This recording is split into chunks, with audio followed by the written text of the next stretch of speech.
Today I'm going to be making a coconut pecan tart. This recipe is from the November 2021 issue of Martha Stewart Living. So this is their Thanksgiving issue. So you're gonna, the recipe's divided into two sections. One is for the crust and then one is for the filling. So for the crust, you're going to need some vegetable oil spray. That's to spray your pan, which I have here. You need 1 1/4 cups of, it says unsweetened shredded coconut. We are using sweetened because that's what they had at Walmart. So we have 1 1/4 cups of sweetened shredded coconut. We have 1 cup of almond flour, a 1/4 teaspoon of kosher salt, 2 tablespoons of unsalted butter melted. I'm using regular butter. And then you need 3 tablespoons of light corn syrup. I haven't measured my corn syrup out yet because I'm going to measure it directly into the mixture just so because it sticks and it's just easier. And then for the filling, you're gonna need another 2 tablespoons of unsalted butter, which I'm using regular again. You need a 1/3 cup packed light brown sugar, a 1/3 cup of heavy cream, a pinch of kosher salt, 4 ounces of semi-sweet chocolate coarsely chopped. So we have not chopped this, but this whole bar will be chopped. You need 8 ounces of pecan halves. That's 2 cups. That's going to be this whole bag. You need 2/3 cup of sweetened condensed milk. So you buy a 14-ounce can and then you just measure out the 2/3 cup right there. Use almost the whole can, but not quite. You're right. There was about this much left in the can, so it's almost the whole can. You need 2 eggs at room temperature, 1 teaspoon of vanilla. You can use paste or extract. I'm using the extract. And then you need some flaky salt, some Maldon salt. So the first thing we're gonna do for our crust is we're gonna spray a 9 by 1 inch round tart pan with a removable bottom. So it does have a removable bottom. So I'm gonna use my vegetable oil spray and spray the pan. So the first thing we're gonna do, you can do this by hand if you want to, but I'm choosing to use the KitchenAid because why not? I have my almond flour and my coconut and my salt. And we're just gonna combine this together. Now I'm going to add in my butter and I'm also gonna add in my 3 tablespoons of Karo syrup.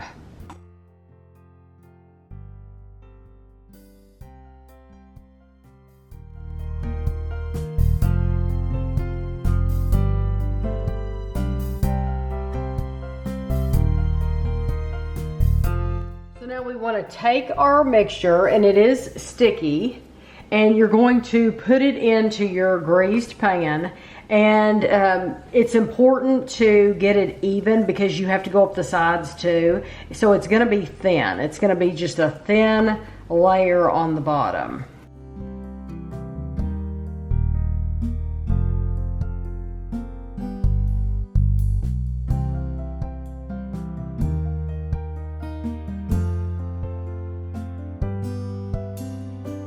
Kevin, I allowed him.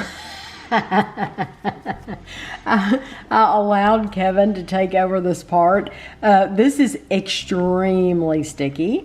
And so even when I put my fingers in oil, it was still very sticky. But Kevin is like Paul Hollywood. He's really good with doughs and crusts and things like that. And so I allowed him to do this part. And he'll probably even out anything on the bottom that where I may have gotten thick sections. But once he is finished with this, we are going to put it in the refrigerator, and you can do this a day ahead. So if you want to cover it and have it in the refrigerator a day ahead, you can. But once we get this in the refrigerator, we're going to move on immediately to the filling portion.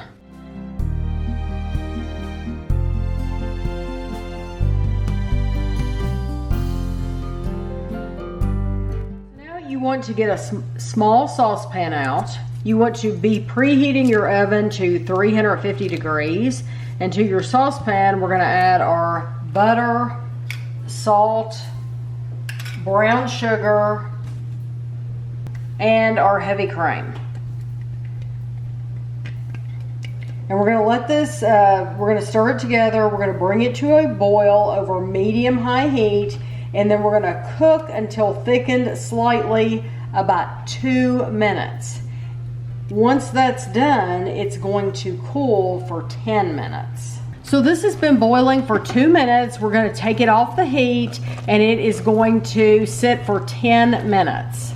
I got our pan out of the refrigerator, our tart pan. I put it on a cookie sheet because the bottom of this tart pan is removable, and I didn't want to take it out and accidentally push up on it. It's easier to take out of the oven when it's like that too. Yes. So now you want to take your mixture that we left cooling for 10 minutes, and we want to just scrape it out into your crust, and then we're going to smooth it across the bottom.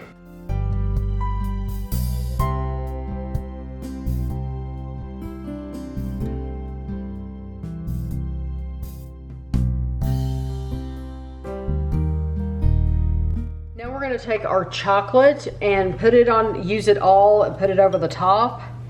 And then we're going to take that whole bag of pecan, that 2 cups of pecan halves, and we're going to put that over the top of the chocolate.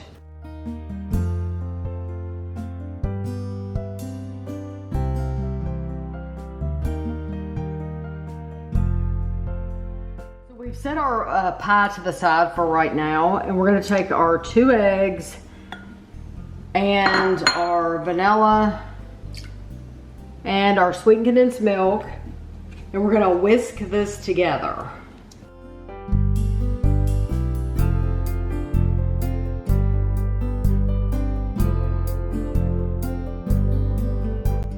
Pour that mixture over your pecans, and then we're going to put this in our oven, 350 degree oven, and it is going to bake for 30 to 35 minutes. I'm going to set my timer for 30 minutes. I'm going to go to the low end, but then when it comes out, I'll let you know how long it needs to be in there. And if you're wondering about the Maldon salt, just keep it out. You don't put that on until you're ready to serve. Till it's ready to serve. So you will use your Maldon salt. It'll just be later. This was in the oven for exactly 30 minutes, and I think it looks nice. It's golden brown around the edges. So now the directions say let cool in the pan for 20 minutes on a wire rack for 20 minutes, and then carefully remove the sides from the pan and let it cool completely. It says if the crust is sticking anywhere along the sides of the pan, loosen by running a paring knife up and down in the sticky spots before removing. So we're gonna let it cool for 20 minutes, and then we will try to remove it from this pan. It's been 20 minutes, so I'm gonna take it and I'm gonna try to see if it'll come loose without me using a knife. It's stuck a little bit, and I have this bowl. I'm gonna set it on here because the center should come out. I wonder if that Pyrex bowl is too big. Feel around for that. Nope, I'm gonna have to use a knife. Okay.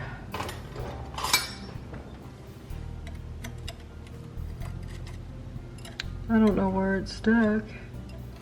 It looks like it came out good, didn't it? Huh? I wonder if it's stuck on the bottom. Ah, there we go. I think I was just too afraid. Okay. So the only reason mine stuck a little bit is because it leaked out the side, but it was still fine. So now we want to leave it here and let it cool completely. Once it's cooled, now is when they say to add your Maldon salt.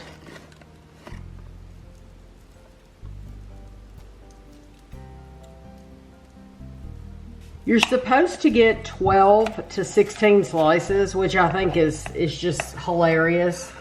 Because that's going to be really small. Well, they want them in fingers, like bars. Oh, they like do. lines. Yeah, they do want them in bars. You know what? I'm just going to cut it the way I want to cut it. And that's going to be that. So I'm going to cut it Like a pie. like a pie. Yes, like this.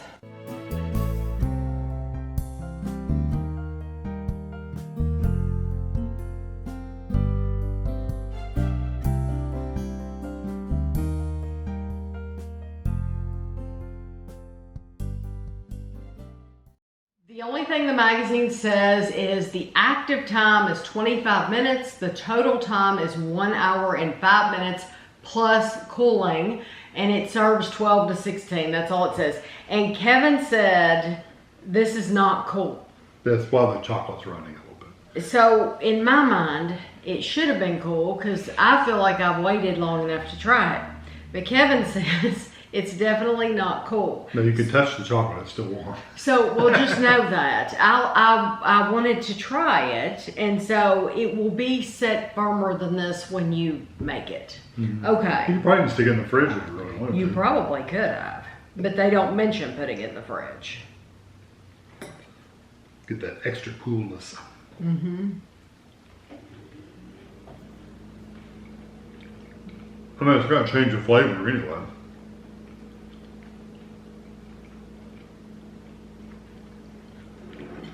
A lot of pecans. Mm-hmm. It is, and it's funny because sometimes you'll get a pecan pie recipe and it's like there's not very many pecans. So for this to have so many, I was pleased. Mm-hmm. Yeah, 2 cups is a lot. Mm-hmm. I like that coconut crust. I do too. It's different. Because I've made like shortbread crust without coconut. You know, just like a crumbly mixture you press in the bottom. And it's good. It's just kind of sweet and kind of crumbly. Mm-hmm. This is, you definitely get that texture of that coconut and the flavor. Mm-hmm. I probably would have, me personally, I probably would have dialed back. Well, I wouldn't have used pecan halves. Oh, I would have used okay. chopped pecans, so you're not getting a mouthful of pecans. Mm-hmm. You're getting other stuff to go along with it. Mm-hmm. I just think it would have been a more pleasurable chewing experience, eating experience. Oh, we bought some at Walmart. They're actually called like cookie pieces or something. They're pecans. Finely chopped. Very finely, like little diced pieces, and they're called like cookie pieces. And we love them. We bought them before, and I think like Meijer sells them year round. But at Walmart, for some reason, they only get them out during the holiday season. They should be available all the time because we really do prefer the texture and everything of those little pieces. This would be excellent with that. Yeah, I mean, I like pecans, but I don't think want it to. looks really pretty with all the pecans. It does, but when you're eating it, you bite into it and you get huge hunks of these pecans you're chewing through, which is, again, it's good. It's just, it would have been nicer if it had been smaller pieces. So these big hunks. If you're wondering, did it make any difference? I can't tell you if it would have made a difference to use unsweetened coconut, but like it doesn't seem like overly sweet, or I don't think the texture's bad or anything like that because we use sweetened coconut. Also, we used regular butter. I've learned that even if something calls for unsalted butter, I just use regular butter, and it doesn't make it too salty or anything like that. If you want to dial back the salt a little bit, you probably could, but I chose not to. I do not think this seems excessively salty. Not so salty. But I do think it's delicious, and I do think once it cools completely, I guess, It'll hold together. another hour from now. Like I said, stick it in the fridge. Who cares? Yeah, I think the fridge would be fine. I don't think it'll hurt it. It doesn't say anything about how to store it or anything, but I'd say if you cover it and put it in the fridge, it's going to be perfect. Yeah, it just makes the chocolate firm up. That's the only thing it's not firmed up is the chocolate. It's the chocolate, yeah. But I do think this is plenty sweet enough, and it's delicious. The majority of flavor for me is chocolate, Yes. coconut, and then some pecan. Yes, no, I agree. I completely agree. It's mostly chocolate. And honestly. well, and coconut. Yeah. So, but it is absolutely worth making, and it wasn't as hard. I was afraid it was going to be hard to make, and I don't think it was. No, it's kind of a lot of steps, kind of, and like do something, wait, do something, wait. But beyond that, no, it's not really it hard. wasn't bad at all. So I hope you enjoyed the video, and thanks for watching.